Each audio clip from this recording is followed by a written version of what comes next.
വീണ്ടും ഫ്ലേമിംഗ് തിങ്സിലേക്ക് എല്ലാ കൂട്ടുകാർക്കും സ്വാഗതം. അപ്പോൾ തെലുങ്ക് മൂവിയായ അതിനെ മലയാളത്തിൽ ഡബ് ചെയ്ത് ഇപ്പോൾ കേരളത്തിൽ റിലീസ് ചെയ്തിട്ടുണ്ട്. അപ്പോൾ മൂവി കണ്ടു, അതിനെക്കുറിച്ചുള്ള എൻ്റെ അഭിപ്രായത്തിലേക്ക് കടക്കുകയാണ്. ഈ മൂവിയിലെ നായകൻ്റെ ക്യാരക്ടർ നെയിം അഭിനയ വാസുദേവ്. അപ്പോൾ ഈ അഭിനയ വാസുദേവിൻ്റെ പ്രത്യേകതകൾ എന്താണെന്ന് വെച്ചാൽ, ആള് നന്നായിട്ട് പ്രണയിക്കുന്ന ഒരു കുട്ടിത്തം നിറഞ്ഞു നിൽക്കുന്ന ഒരു നിഷ്കളങ്കനായ യുവാവ്, അതാണ് അഭിനയ വാസുദേവ്.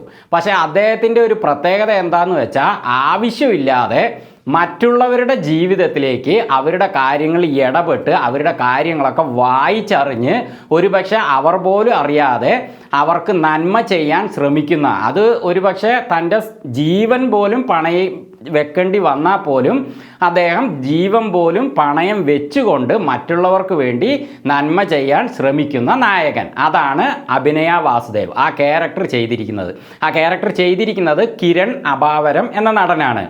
അപ്പോൾ ഇങ്ങനെ ഈ അഭിനയ വാസുദേവ് ഈ രീതിയിൽ പോകുന്നത് കൊണ്ട് തന്നെ അയാൾക്ക് ഈ സിനിമയിൽ മുഴുവൻ പ്രശ്നങ്ങളാണ്. അതിനെ എങ്ങനെയൊക്കെ ഫേസ് ചെയ്യുന്നു, എങ്ങനെയൊക്കെ തരണം ചെയ്യുന്നു എന്നുള്ളതാണ് ഈ സിനിമ.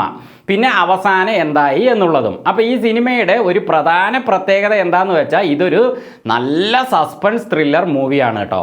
അപ്പോൾ ഇതിൻ്റെ ഡയറക്ടർ സുജിത് ആൻഡ് സന്ദീപ്, ഇവർ രണ്ടുപേരും തന്നെയാണ് ഇതിൻ്റെ കഥയും എഴുതിയിരിക്കുന്നത്.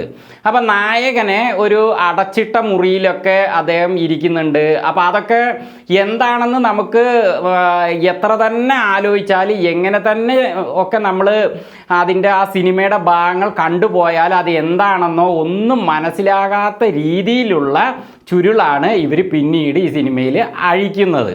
അപ്പോൾ അത് അവർ ഓപ്പൺ ചെയ്യുമ്പോൾ, അതായത് ഇതിൻ്റെ കഥാകൃത്തുക്കൾ അതെന്താണെന്നൊക്കെ കാണിക്കുമ്പോൾ നമുക്ക് വലിയൊരു സർപ്രൈസാണ് കിട്ടുന്നത്. കാരണം ഇങ്ങനെ ഒരു സർപ്രൈസ് ഉള്ള ഈ രീതിയിലുള്ള ഒരു മൂവി ഇതുവരെ ഇറങ്ങിയിട്ടില്ല എന്നാണ് തോന്നുന്നത്. ഞാൻ കണ്ടിട്ടില്ല ഇങ്ങനെ ഒരു സർപ്രൈസ് ഉള്ള മൂവി. ഇതിൽ മനുഷ്യൻ്റെ ഓർമ്മശക്തി അല്ലെങ്കിൽ മനസ്സിനെ വായിച്ചറിയാൻ കഴിയുന്ന മെഷീൻ, അങ്ങനെയുള്ള കാര്യങ്ങളൊക്കെ ഉണ്ട്. അതൊക്കെ എന്താണെന്ന് നമ്മൾ ചിന്തിച്ച് വന്നാൽ പോലും നമുക്കത് കണ്ടെത്താനേ പറ്റില്ല. കാരണം അവർ തന്നെ അത് എന്താണെന്ന് കാണിക്കുമ്പോഴാണ് അത് നമുക്ക് മനസ്സിലാക്കാൻ കഴിയുക. അതൊക്കെ നല്ല രീതിയിൽ തന്നെ ഈ കഥാകൃത്തുക്കൾ ചെയ്തിട്ടുണ്ട്. അപ്പം ഞാൻ പറഞ്ഞ പോലെ ഈ അടച്ചിട്ട മുറി അങ്ങനെയുള്ള കാര്യങ്ങളൊക്കെ യാഥാർത്ഥ്യ വിഷയമാണ്. പക്ഷേ അതൊരു സാങ്കല്പികമായ രീതിയിൽ നമുക്ക് മനസ്സിലാകാത്ത രീതിയിലാണ് ഇതിൻ്റെ കഥാകൃത്തുക്കൾ എഴുതി അത് ഡയറക്റ്റ് ചെയ്ത് ഈ സിനിമയാക്കിയിരിക്കുന്നത്. അത് നല്ല രീതിയിൽ തന്നെ ആ കാര്യത്തിൽ അവർ വിജയം കണ്ടിട്ടുണ്ട്. അതുകൊണ്ട് തന്നെ ഈ സിനിമ കഴിഞ്ഞ് നമ്മൾ പുറത്തിറങ്ങുന്ന സമയത്ത് ആ വലിയ സർപ്രൈസ് നമുക്ക് ലഭിക്കുമ്പോൾ ഈ സിനിമയ്ക്കകത്ത് തന്നെ നമ്മൾ കുറേ നേരം സിനിമ കഴിഞ്ഞ് പുറത്തിറങ്ങിയതിന് ശേഷവും ചിന്തകളെ അവശേഷിപ്പിക്കാൻ ഇതിൻ്റെ കഥാകൃത്തുക്കൾക്ക് സാധിച്ചിട്ടുണ്ട്. ഞാൻ ഈ സിനിമ രാത്രിയാണ് പോയി കണ്ടത്. സെക്കൻഡ് ഷോയ്ക്ക് പോയി വന്നതിന് ശേഷവും ഞാൻ ഉറങ്ങുന്നതിന് മുമ്പ്, ഞാൻ ഉറക്കത്തിലേക്ക് വഴുതി വീഴുന്നതിന് മുമ്പ് വരെ ഈ സിനിമയെക്കുറിച്ച് കുറച്ച് നേരം ചിന്തിക്കാൻ ഇവർ കാരണമായിട്ടുണ്ട് കഥാകൃത്തുക്കൾ. കാരണം അങ്ങനത്തെ സർപ്രൈസുകൾ ഈ സിനിമയിലുണ്ട്. ഇതായിരുന്നോ ഇവർ അവസാനം ഇങ്ങനെ കാണിച്ചത് എന്ന് ഞാൻ തന്നെ അന്തം വിട്ടുപോയ രസമുണ്ട്. അവസാനം എത്തുമ്പോൾ അത് വളരെ സ്പീഡിലാണ് അവർ കാണിക്കുന്നത്. പക്ഷേ ഇങ്ങനെയൊക്കെയാണ്, ഇതുകൊണ്ടാണ് ഇയാൾ ഇങ്ങനെ ചെയ്തത്, ഇങ്ങനെ ചാടിയത്, ഇങ്ങനെയൊക്കെ ചിന്തിച്ചത് എന്നൊക്കെ നമുക്ക് അവസാനം അത് കിട്ടുമ്പോൾ നല്ല രസമുണ്ട് കേട്ടോ. അതേപോലെ ഇതിലെ നായക നയൻ സരിക ഒരു ക്യൂട്ട് നായികയായിട്ട് അഭിനയിച്ചിട്ടുണ്ട്. അതേപോലെ തൻവി റാം എന്നൊരു പെങ്ങളെ പോലത്തെ ഒരു ക്യാരക്ടർ ഇതിലൊരു ലേഡി ചെയ്തിട്ടുണ്ട്, അത് നന്നായിട്ടുണ്ട്. പിന്നെ ഇതിൽ റെഡിൻ കിങ്സ്ലേ എന്ന നടനുണ്ട്, തമിഴ് നടനില്ലേ, മറ്റേ കങ്കുവയിലുണ്ട്, ജയിലറിലുണ്ട്, എപ്പോഴും ഇങ്ങനെ വാ പൊളിച്ചുകൊണ്ടേ ഇരിക്കില്ലേ, ഒരു മുതല വാ പൊളിക്കുന്ന പോലെ. ഞാൻ നേരത്തെ ഒരു വീഡിയോയിൽ പറഞ്ഞിട്ടുണ്ട്, അതുപോലത്തെ വാ പൊളിക്കുന്ന നടനുണ്ട്. പക്ഷേ ഭാഗ്യത്തിന് അദ്ദേഹം ഇതിൽ ആ രീതിയിൽ വാ പൊളിച്ചിട്ടില്ല, അതുകൊണ്ടൊരു ബോറ് തോന്നിയില്ല. പിന്നെ കാന്താര മൂവിയിൽ അഭിനയിച്ച വില്ലൻ കഥാപാത്രം ഉണ്ടല്ലോ, അവസാനമാകുമ്പോഴേക്കും വില്ലനായി വരുന്ന ആൾ, അദ്ദേഹം ഇതിലുണ്ട്. അച്യുത് കുമാർ എന്നാണ് ആ നടൻ്റെ പേര്.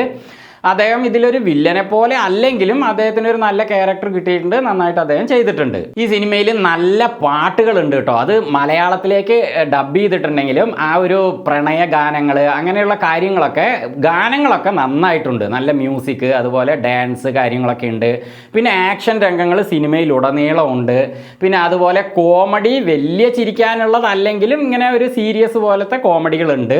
പിന്നെ ഇതിൽ ഒരു പ്രത്യേക കാര്യത്തിന് എപ്പോഴും ഒരു പ്രത്യേക മ്യൂസിക് ഉണ്ട് കേട്ടോ. ഉടുക്ക് കൊട്ടുന്ന പോലത്തെ മ്യൂസിക്.